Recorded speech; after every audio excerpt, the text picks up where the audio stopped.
Hello everyone. So SSC MTS 2026 बहुत सारे बच्चे जो हैं अभी 2025 का एग्जाम देने जा रहे हैं, तो wish you very good luck. SSC MTS 2026 की भी प्रिपरेशन बहुत सारे बच्चे कर चुके होंगे जो कि इस एज क्राइटेरिया में आ रहे होंगे। तो 6 महीने का प्लान क्या होना चाहिए? 2025 वाले भी ऐसे बच्चे होंगे जिनको होगा कि मैम इस साल तो हमारा एग्जाम क्वालिफाई नहीं होना है, लेकिन हम अगले साल की प्रिपरेशन स्टार्ट कर दें। तो देखिए, कंप्लीट हमारा study plan maths, English, reasoning, GK, GS. तो देखिए, क्या हमारी रणनीति होनी चाहिए? कोई भी एग्जाम जो है वो आपके 2 महीने में तो क्वालिफाई नहीं होता है, 2 महीने में सिर्फ रिवीजन होता है। इंग्लिश एंड जीके जीएस ऐसे सब्जेक्ट्स हैं, अगर मैं जीके जीएस की बात करूं तो यही अपने में 4 से 5 महीने ले लेता है पूरा होने में, और तब भी पूरा नहीं होता है, समुद्र की तरह इसका सिलेबस होता है। तो हम लोगों को ऐसा क्या करना चाहिए कि हम लोग इस एग्जाम को क्वालिफाई कर सकें? तो देखिए, दो पेपर्स हमारे काफी ज्यादा आसान है।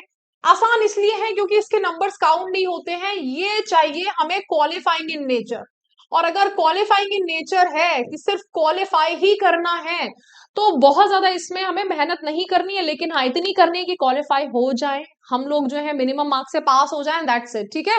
तो सबसे पहला, अगेन देखो, जब भी मैं बोलती हूँ कि बेटा स्ट्रेटजी की बात होती है 6 महीने, रीजनिंग मैं सबसे पहले रखती हूँ। उसका रीजन ही ये है कि रीजनिंग होती है सबसे ज्यादा आसान। इसको 15-20 दिन करो, बहुत ज्यादा नहीं, 15 से 20 दिन। टाइमिंग डिपेंड करता है, आप 10 घंटे पढ़ते हो, 12 घंटे पढ़ते हो। अगर मान लो पूरे पूरे दिन रीजनिंग पढ़ रहे हो तो 7 दिन में निपटा लो। और अगर मान लीजिए कोई दूसरा सब्जेक्ट भी लिया हुआ है तो 15 दिन। उसमें क्या होगा, और सारे ना सिर्फ इसको करने का तरीका क्या है, मॉक टेस्ट लगाओ। सीधा सीधा मॉक टेस्ट ही लगाओ। मॉक टेस्ट मतलब प्रीवियस ईयर क्वेश्चंस उठा लो, उनको लगाओ, उनके सेट्स को लगाओ। जैसे ही वो लगाना आप स्टार्ट करोगे, आपको पता चलेगा कि अच्छा 2 दूनी 4, 4 दूनी 8, तो 8 दूनी 16 आ रहा है। यहाँ पर सिंपल आपका दिमाग काम करेगा, आपको सिलेबस पता चलेगा। मैं बिल्कुल तब भी बोल रही हूँ कि अगर आपने सिलेबस नहीं पढ़ा है एसएससी एमटीएस का, तब भी रीजनिंग को आप 15-20 दिन में खत्म कर लो। उसमें से यहाँ क्या होगा, बहुत सारे चैप्टर्स उठ के आएंगे। कुछ चैप्टर्स होंगे जैसे कि न्यूमेरिकल एबिलिटी नहीं हो रही थी मेरे से, बहुत सारे ऐसे डाइस के क्वेश्चंस है मान लो, तो चैप्टर वाइज उनको क्या करना है, रिवीजन करना है, दैट्स इट। इससे ज्यादा नहीं करना है। यहां पर अगर आप रीजनिंग को प्रायोरिटी दोगे तो रीजनिंग एंड मैथमेटिक्स दोनों का काम हो जाएगा।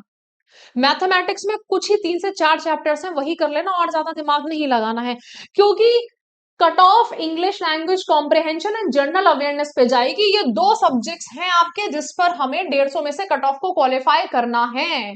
ओके। तो ये हमारी स्ट्रैटेजी क्या होनी चाहिए कि स्टार्टिंग में हमने क्वांट जो रखा है वो 2 घंटे का रखा है, क्योंकि स्टार्टिंग में इनको निपटा लो बच्चों, फिर से लिख लो। 6 मंथ स्टडी प्लान जो है, शुरू में मैथमेटिक्स को निपटा लो, बाद में सिर्फ इंग्लिश और जीके जीएस करनी है। कोई और सब्जेक्ट में मत चली जाइएगा कि मैडम मैथमेटिक्स कर ले, कि मैडम रीजनिंग कर ले। जो बच्चे लास्ट में ऐसा बोलते हैं तो मुझे समझ में आ जाता है कि ये बच्चे क्वालिफाई नहीं कर पाएंगे, क्योंकि उनकी वो प्रैक्टिस नहीं है। यहाँ हमने जो है शुरू में अगर टाइम दे रखा है, बेसिकली देखो, हमने चैप्टर्स निपटा रखे हैं, हमने सब्जेक्ट निपटा रखा है। मेरे सर पे भार है 4 किलो का, और मेरे सर पे भार है 2 किलो का। तो 2 किलो ज्यादा हल्का है या 4 किलो? ऑब्वियसली 2 किलो ज्यादा हल्का है। बच्चों, तो दो ही सब्जेक्ट्स बचेंगे जो कि अपने आप में भी एक भार ही है। दो सब्जेक्ट्स निपटाओ जिसमें हमें सिर्फ क्वालिफाई करना है। शुरू शुरू में मैथमेटिक्स और ये निपटा डालो। इसमें देखो, जरूरी चैप्टर्स आपके अरिथमेटिक, परसेंटेज है, रेशियो है, एवरेज है, प्रॉफिट एंड लॉस है, सीआईएसआई है, टाइम एंड वर्क है। इससे ज्यादा आगे मत बढ़ो, और बाकी प्रीवियस ईयर क्वेश्चंस कर लो। जो चैप्टर अच्छा लग रहा है कि नहीं, मन नहीं मान रहा है अभी तो मैडम बहुत टाइम है, मन करे तो कर लेना, नहीं मन करे तो बहुत आगे नहीं जाना। बाकी के आपके मैथमेटिक्स वाले सर जी जो हैं, वो इंपॉर्टेंट चैप्टर क्या बताते हैं उसको भी सुन लीजिएगा। सिंपल रीजनिंग में coding, decoding, analogy, series, blood relation, direction, matrix के क्वेश्चन आते हैं। सेम हमारा एक बार रीजनिंग का मैं कहूंगी कि बेटा सीजीएल के पेपर जो है ना 2025 के, उनको जरूर देख लेना। उनको देखने से रीजनिंग का एक लेवल जो है, न्यू पैटर्न क्वेश्चन, वो आपको पता चलेंगे, बस और कुछ नहीं है। अब आता है हमारा इंग्लिश एंड जनरल अवेयरनेस। शुरू में लिख लीजिए प्लान को, क्या करना है बेटा। जनवरी है, गोल हमारा सिर्फ किस पे होना चाहिए, build strong basics in all subjects. हमारा फोकस एरिया मैथमेटिक्स का मैंने आपको बता दिया है, percentage, ratio, proportion, averages, simple interest, profit and loss, reasoning में analogy, classification, coding, decoding. English में आप स्टार्ट कर सकते हो। देखो इंग्लिश में जो वोकैबलरी है, वोकैबलरी में आप ये मान लीजिए लिख लो, अगेन अगेन लिखो इसको। वोकैबलरी में मुझे मिनिमम 2000 वर्ड्स मेरे होने चाहिए। 2000 वर्ड्स को अगर मैं 30 दिन होते हैं और मेरे पास में 6 महीने हैं, 180 दिन है। अगर मैं 180 दिन को डिवाइड करूं यहां पे, तो बताइए क्या आएगा, कितने लगभग वर्ड्स आएंगे मेरे एक दिन में? कौन मुझे सबसे पहले आंसर देगा, बताइए। तो देखिए यहां पर आया है 200 डिवाइडेड बाय 18, ठीक है। लगभग लगभग मेरे पास में 12 से 13 वर्ड्स जो हैं वो आएंगे, ठीक है। ये 12-13 वर्ड्स, सिंपल। इतना वर्ड्स याद करना डेली बेसिस पे मुश्किल की बात नहीं है, लेकिन अगर मैं बोलूं कि आपको 50 शब्द डेली के याद करने हैं तो मुश्किल हो जाएगा, फिर आप याद नहीं कर पाओगे। ओके, तो हमें यहां पर क्या करना है, हमें यहां पर सिंपल है, हमारे लिए जो गोल होना चाहिए वो मेरा गोल होना चाहिए किस चीज पर। जनवरी अभी आपकी चल रही है, जनवरी में मैंने आपको बोला है कि जनवरी, या चलो मैं फैब को भी अगर इसमें इंक्लूड करूं, प्लीज मैथमेटिक्स प्लस रीजनिंग निपटा डालो। इसको नहीं छूना है, पकड़ना नहीं है, इसकी किताबें नहीं उठानी है। क्यों नहीं उठानी है, मैंने बता दिया, क्वालिफाइंग इन नेचर है। इसका रिवीजन कहां से हो जाएगा मैडम, तब तक तो भूल जाएंगे अक्टूबर नवंबर तक आते आते। बेटा जो मॉक टेस्ट लगाओगे ना, मॉक टेस्ट से हो जाएगा। ओके, जनवरी में आपका मन है चाहे तो सिर्फ ये दो सब्जेक्ट्स पकड़ो, कुछ और मत पकड़ो। फेब्रुवरी जब आएगा, फेब्रुवरी में हमने क्या करा है, ये जैन है, यहां पर फेब्रुवरी आती है। फेब्रुवरी से प्लीज आपको इंग्लिश तो उठानी उठानी है, जीके जीएस भी उठानी है। मैथमेटिक्स रीजनिंग निपटा दी, ये मैं बात कर रही हूँ जब आप सॉलिड स्टडी की बात कर रहे हो। ओके, अब बोलो मैडम दोनों सब्जेक्ट निपटा डाले एक ही महीने में? बेटा कुछ चैप्टर्स हैं, ये जो है ना, थोड़ा अगर 2-2 3-3 घंटे पढ़ोगे तब भी निपट जाएंगे। मैथमेटिक्स में पूरी मैथमेटिक्स मत कर डालना, प्रॉफिट एंड लॉस आता है, एवरेज आता है, टाइम एंड वर्क आता है, टाइम एंड डिस्टेंस आता है, सीआई एसआई आता है, इतना कर लोगे? थोड़ा थोड़ा थोड़ा भी करोगे तब भी हो जाएगा, जितना हो रहा है उतना करो, बाकी का चलो ठीक है, फैब में भी हमने थोड़ा बहुत कर लिया, रीजनिंग तो कर ही डालना। ओके, अब आती है फरवरी। फरवरी में क्या करना है, इंग्लिश में सबसे पहले बच्चों क्या करना है, वोकैबलरी करना चालू कर देना, वोकैब। ओके, पीडीएफ मेरे से ले लेना, पीडीएफ मैं आपको दे दूंगी, वही पीडीएफ में से ही सारी वोकैबलरी छट के रख के आ जाएगी, ठीक है, इंग्लिश की वोकैबलरी। अच्छा, अब देखो यहां पर हमें जो है, क्योंकि ये क्या चल रहा है, फेब्रुवरी चल रहा है, स्टैटिक जीके का पार्ट स्टार्ट कर देना। जीके ऐसी है कि आपकी सॉल्व नहीं होगी, करे जा रहे हैं, करे जा रहे हैं, लगे जा रहे हैं, लगे जा रहे हैं। स्टैटिक जीके जो है, अब इसमें देखो हिस्ट्री आती है, ज्योग्राफी आती है, पॉलिटी आती है। ओके, साइंस में हमारे 3 सब्जेक्ट हो जाते हैं, साइंस में फिजिक्स, केमिस्ट्री एंड बायो। सबसे पहले पॉलिटी निपटा दो। पॉलिटी में क्या होता है ना कि हमें मजा बहुत आती है पॉलिटी में। क्यों? इसलिए आती है क्योंकि वो समझ में आती है, भारत का प्रधानमंत्री, भारत के राष्ट्रपति, उनसे संबंधित आर्टिकल हिंदी में हम लोग करते हैं, हिंदी हमें और भी ज्यादा समझ में आती है। हिस्ट्री में इसलिए मना करूंगी, चाहे आपका हिस्ट्री में इंटरेस्ट क्यों नहीं, क्योंकि हिस्ट्री में मिस्ट्री हो जाती है, हम हो जाते हैं, मैंने भी बहुत गलती करी है हिस्ट्री में। अगर मान लो मुगल वंश पढ़ रहे हैं, मुगल वंश पढ़े जा रहे हैं, पढ़े जा रहे हैं, पढ़े जा रहे हैं, दिल्ली सल्तनत पढ़े जा रहे हैं, पढ़े जा रहे हैं, पढ़े जा रहे हैं, तो देखिए पॉलिटी से स्टार्ट करिएगा, पॉलिटी के बाद में क्या करना है, हिस्ट्री करना है, और हिस्ट्री में कुछ ही टॉपिक्स करिएगा, और लिमिटेड कहां तक करना, 1857 पे पूरी 10 बुक्स भी हो सकती हैं, और 1857 में हमारे कुछ 4 या 5 के नोट्स भी हो सकते हैं। तो 1857 जो है वो इतना ज्यादा इंपॉर्टेंट नहीं है कि अगर आया भी तो एक क्वेश्चन आएगा, एक क्वेश्चन के लिए अगर आपने 3 से 4 पेज के नोट्स पढ़ लिए हैं, वो मुझे लगता है बेटा यूपीएससी में भी उतना ही आता है। ओके, आप एमटीएस की तैयारी कर रहे हो, ये याद रखिएगा। तो अपने हिस्ट्री में कुछ इंपॉर्टेंट टॉपिक्स जैसे कि आपने ले लिए, उसमें एक वो होना चाहिए कि हमें कहां तक पढ़ना है, ठीक है, जितने भी इंपॉर्टेंट टॉपिक्स हैं, और हिस्ट्री में एक है कि रिवर्स में चलना है, रिवर्स में, ये ध्यान रखिएगा, अगेन लिख लो इस पॉइंट को, हिस्ट्री में चलना है रिवर्स में। रिवर्स मैडम कैसे? तो बेटा सबसे पहले बुद्धा का इतिहास पढ़ेंगे, गौतम बुद्धा का इतिहास पढ़ेंगे, या फिर गांधी जी का इतिहास पढ़ेंगे? आप बोलोगे मैडम बुद्धा से, क्योंकि बुद्धा तो और एंशियंट हिस्ट्री का पार्ट हो गए हैं, और गांधी जी तो अभी है, शुरू से पढ़ना चालू करते हैं, फिर गांधी जी पे आएंगे। नहीं बेटा, गांधी जी से पीछे जाना है। सबसे पहले हमारा फ्रीडम स्ट्रगल होना चाहिए, और ये चाहे यूपीएससी हो, चाहे एसएससी हो, सीजीएल, सीएचएसएल, एमटीएस, स्टेनो, कोई सा भी जीडी, कोई सा भी एग्जाम क्यों नहीं हो, हमें रिवर्स में जाना है। रिवर्स में हिस्ट्री सबसे ज्यादा इंपॉर्टेंट पूछा जाता है मॉडर्न हिस्ट्री से। ओके, तो मॉडर्न हिस्ट्री से चालू करिएगा, और फिर कुछ क्वेश्चंस आ जाते हैं जो कि हड़प्पा सभ्यता और इन सब से होते हैं। ऐसा नहीं है कि बहुत ज्यादा डिटेल में पूछ लेगा, यूपीएससी की तैयारी नहीं करवा रहा है आपसे। ओके, ऐसे ही ज्योग्राफी में जो मोस्ट इंपॉर्टेंट टॉपिक्स हैं वो आपको करने हैं। सब मत करने बैठ जाइएगा, नहीं, हम तो जो है बिल्कुल झंडे गाड़ेंगे, झंडे गड़ जाएंगे झंडे, लेकिन वो तब होगा जब आप मोस्ट इंपॉर्टेंट टॉपिक्स करोगे। तो प्लीज इसमें ध्यान रखिएगा कि मुझे मोस्ट इंपॉर्टेंट टॉपिक्स पे फोकस करना है। ठीक है, अब अगर हम आते हैं यहां पर मार्च की बात करें, तो देखो मार्च तक आते आते अभी क्या हो चुका सिंपल, हमारा मार्च हो चुका है ना। हमने जो था कंप्लीट अपना, लगभग लगभग ऐसा होता है ना, बच्चे जो बहुत सीरियस स्टडी करते हैं वो लगभग जनवरी फरवरी लगभग अपना सिलेबस अच्छे से देख चुके हैं, उस सिलेबस को अच्छे से समझ चुके हैं। बहुत सारी चीजें रह गई होंगी, बहुत सारी चीजें आपने कवर नहीं करी होंगी, बहुत सारी चीजें करनी बाकी है। अब हमें यहाँ पर मिक्स प्रैक्टिस करनी है। मिक्स प्रैक्टिस कैसे करनी है? हमें मॉक टेस्ट लगाने हैं मार्च में। मॉक टेस्ट जब आप लगाओगे तो मॉक टेस्ट लगाने से क्या होगा, कुछ चीजें, एक तो नंबर नहीं आएंगे मैडम, नंबर नहीं आ रहे हैं मैडम, टेस्ट सीरीज में मार्क्स कम आ रहे हैं, अभी आपका जो कॉन्फिडेंस हाई लेवल पे पहुंच गया था वो डाउन हो जाएगा, और वो जरूरी है।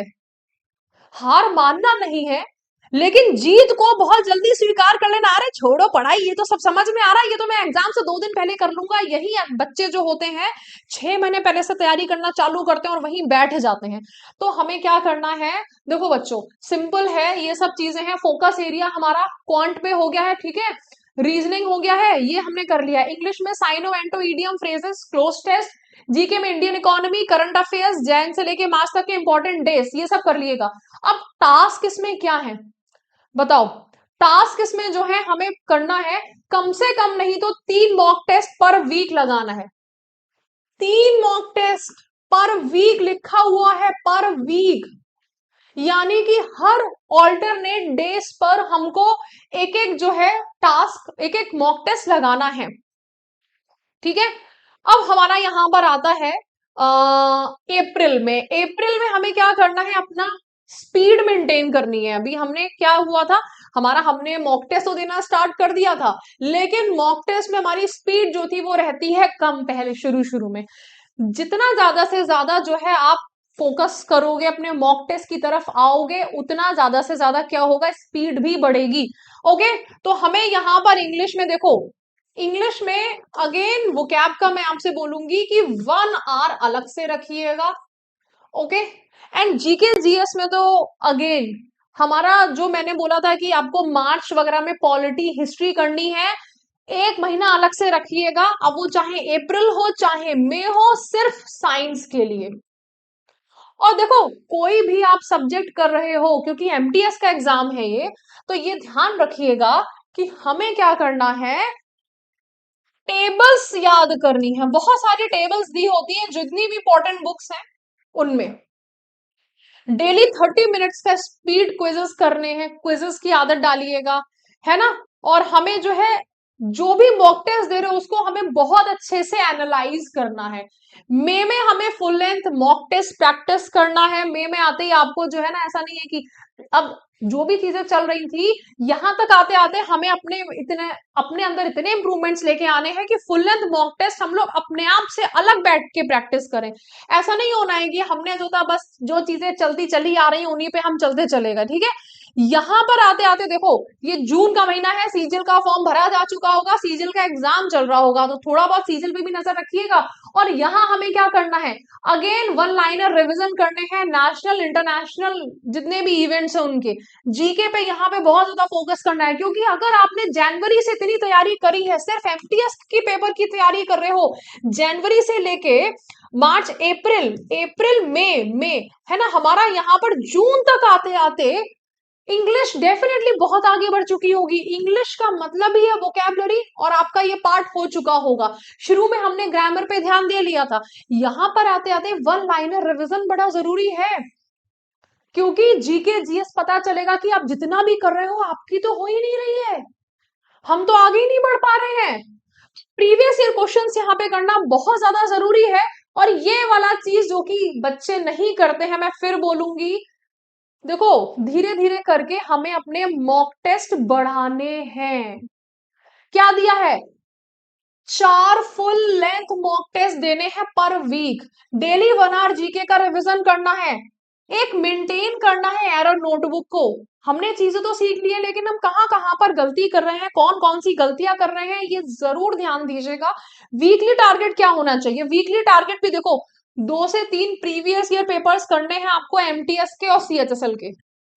ये जो यहाँ पे 4 फुल लेंथ मॉक टेस्ट हैं, इन मॉक टेस्ट में मे में यही ट्राई करना है कि हमें 2 से 3 प्रीवियस ईयर मॉक टेस्ट देने हैं, ठीक है।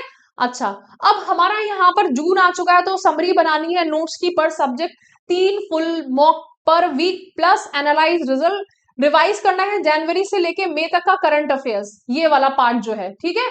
इंग्लिश में हमें ग्रामर की समरी बनानी है और हमें वोकैब का रिकैप करना है। एक बार मैं सारी चीजें आपको यहाँ पे दिखा देती हूँ जिससे कि हो जाएगी। हमने देखो जैन में क्या करा है, जैन में हमने बेसिक कॉन्सेप्ट्स को समझा है, बेसिक कॉन्सेप्ट्स को समझ के, और मैंने ये बोला है कि मैथ्स और रीजनिंग जो है ये आप निपटा लीजिए, क्योंकि इस इन सब्जेक्ट्स का वेटेज है थोड़ा सा कम, तो हमें बहुत ज्यादा फोकस इन पे नहीं करना है, ठीक है। अब हमारा जब फेब्रुअरी आता है तो कहीं ना कहीं बेसिक कॉन्सेप्ट से जो चीजें हमने समझी हैं, एक खुद की भी अपनी स्ट्रैटेजी होती है, उसी स्ट्रैटेजी पे उस पे आपको शेड्यूल पे चलना है। एक शेड्यूल जरूर बनाइएगा कि आपको शेड्यूल किस तरह से, मतलब आप किस तरह से एक शेड्यूल को फॉलो करना चाहते हो। एक चीज मैं बताऊंगी आपको, फेब्रुअरी तक अपना एक शेड्यूल कि मैं 4 बजे उठता हूं, मैं 5 बजे उठता हूं, मैं 10 बजे उठता हूं, ये शेड्यूल बना के हमने जो था, यहां पर जितनी भी चीजें हमारी रह गई है, मैथ्स और रीजनिंग, इनका रिवीजन खत्म करो। और इसमें क्या करना है, वोकैब आपको स्टार्ट कर देनी है, ठीक है, वोकैब स्टार्ट कर देनी है। और जीके जीएस में एटलीस्ट पॉलिटी स्टार्ट कर देनी है, ठीक है। ये हमारा फेब्रुअरी है। फेब्रुअरी के बाद में आता है मार्च। मार्च में हमें क्या करना है, मार्च में आते आते हमें कम से कम नहीं तो 3 मॉक टेस्ट अपने लगाना चालू कर देने हैं। अभी सिलेबस खत्म नहीं हुआ है, लेकिन मॉक टेस्ट लगाना चालू कर दीजिए, क्योंकि मॉक टेस्ट से एक्यूरेसी बढ़ेगी, मॉक टेस्ट से पता चलेगा किस डायरेक्शन में जा रहे हैं। और यहाँ जो है मेरा रिवीजन किसका स्टार्ट, सॉरी कॉन्सेप्ट स्टार्ट हो जाएगा ग्रामर का, ग्रामर बिल्डिंग जो है वो स्टार्ट कर दो। ओके बच्चों, ग्रामर बिल्डिंग मेरी स्टार्ट हो चुकी है। देन हमारा जीके जीएस में आप आगे बढ़ोगे, हिस्ट्री करोगे, ज्योग्राफी करोगे, इकोनॉमिक्स करोगे। ओके, अप्रैल में हमारा यहाँ पर देखो, ये जून था, ये अप्रैल है। अप्रैल में हमें क्या करना है, attempt daily 30 minute speed test quizzes. अपने अप्रैल में स्पीड पे बहुत काम करिएगा। Time every section while practising, analyse हमें जो है एक mock test every alternate day पे हमें एक मॉक टेस्ट को एनालाइज करना है। मई तक आते आते ये 4 फुल लेंथ मॉक वीक हो जाने चाहिए। डेली 1 घंटे का जीके का रिवीजन होना चाहिए। और हमें एक एरर की जो नोटबुक है वो अलग से बनानी है, जिससे कि देखो बहुत सारे जो नोट्स है ना, हमें सब नहीं पढ़कर रिवीजन करना है, हमें उन चीजों का रिवीजन करना है जहां पर हमने गलतियां करी हैं। फिर आता है, हमने समरी बना ली है नोट्स की पर सब्जेक्ट, अपने छोटे छोटे से नोट्स जहां पे हमें याद नहीं रहती है, हर सब्जेक्ट का भी बना लिया है। 3 फुल मॉक पर वीक करने हैं, एनालाइज करना है। देखो ये बड़ा इंपॉर्टेंट पार्ट है, एनालाइज करना। बच्चे मॉक टेस्ट तो दे देते हैं, मैडम इतने नंबर आए, बात खत्म। उसके बाद में क्या क्या आपने गलत क्वेश्चंस की प्रैक्टिस करी है, क्या आपने जो क्वेश्चंस छूटे उनकी प्रैक्टिस करी है, नहीं करी है? तो ये हमें करना बड़ा जरूरी है। जुलाई तक आते आते आपकी अच्छी खासी प्रैक्टिस हो जाएगी। जुलाई तक आते आते लिख लो, मैंने वहां पे छोड़ दिया ये वाला पार्ट, डेली एक, क्योंकि जगह नहीं थी उस वाले स्लाइड पे, डेली एक फुल मॉक देना है। धीरे धीरे करके हम डेली एक फुल मॉक टेस्ट पर आ चुके हैं। ओके, प्रैक्टिस करना है एसएससी एमटीएस की डेली टेस्ट सीरीज को। वीकली टारगेट हमारा इतना होना ही चाहिए। अगस्त में क्या होना है, revise all short notes and formulas. जो हमने अपने शॉर्ट नोट्स बनाए थे, फॉर्मूलाज बनाए थे, उनको हमें करना ही है। एरर पैटर्न हमारे की कौन से गलतियां कहाँ कहाँ हो रही हैं, इसी वाले क्वेश्चन में हो रही है, इसी वाले सब्जेक्ट्स में हो रही है, उनको हमें एनालाइज करना है। 10 full length mock test this month, आपको कम से कम देखो 10 तो देने ही हैं।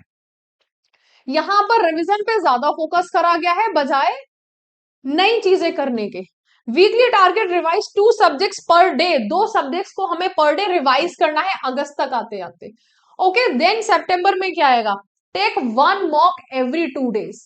ठीक है, daily 1 hour English and GK का रिव्यू करना है, light revision, no new topic. बहुत ज्यादा हमें सितंबर, क्योंकि एग्जाम आपका पास में ही होगा, तो हमें बहुत बड़ा रिवीजन जो है वो नहीं करना है। ओके, लास्ट 10 डेज में क्या करना है, 5 मॉक्स प्लस फॉर्मूला नोट्स रिवीजन करने हैं, और हमें अच्छे से सोना है और थोड़ा सा शांत रहना है। तो यहां तक आते आते हमारे सारे नोट्स बन चुके होंगे, सारे गलत चीजों के जितने भी हमने अभी तक गलतियां करी होंगी सब सुधर चुकी होंगी। सो बेसिकली अगर मैं समराइज करूं तो आपको यहाँ इस तरह से चलना है कि हमने बहुत वास्ट सिलेबस को हमने उतारा है एक ट्राइंगल शेप में, यहां से चले हो आप। ठीक है, इतनी सारी चीजें आपने कवर अप करी हैं और यहां पर आके खत्म करना है कि अब मैं एग्जाम देने के लिए तैयार हूं। सितंबर तक अपने आप को एग्जाम देने के लिए इतना तैयार कर लीजिएगा कि सिर्फ और सिर्फ मॉक टेस्ट ही आपको दो, और कुछ और नया ऐड करने की जरूरत नहीं पड़े। ओके, चलिए बच्चों, सो आई होप कि आपको ये समझ में आए कि आपको तैयारी कैसे करनी है। I hope that you really enjoy this session. अगर कुछ प्रॉब्लम है तो आप मुझसे कॉमेंट सेक्शन में पूछ सकते हैं। Thank you so much, bye bye.